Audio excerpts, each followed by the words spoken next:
bal lung set ka chân ngay gian măng bê in hung long di ô se lung ha ka ban na đi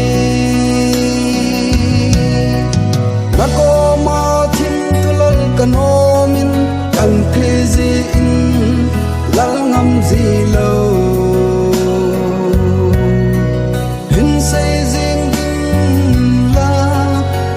chát nan ka dim ji e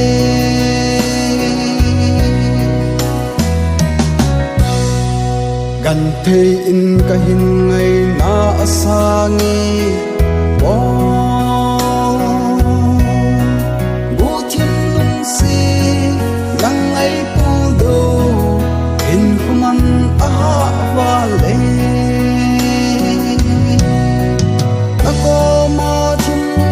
kanomin kan the zi in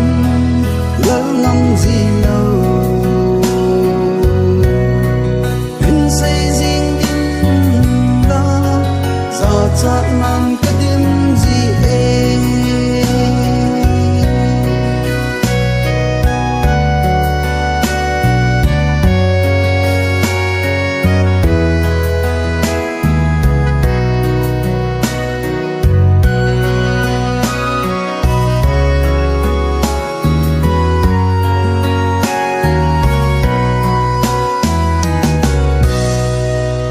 pathin kalung set nu lung ye hin hay sa in lang kan thei ke di pa jing han kum ko a di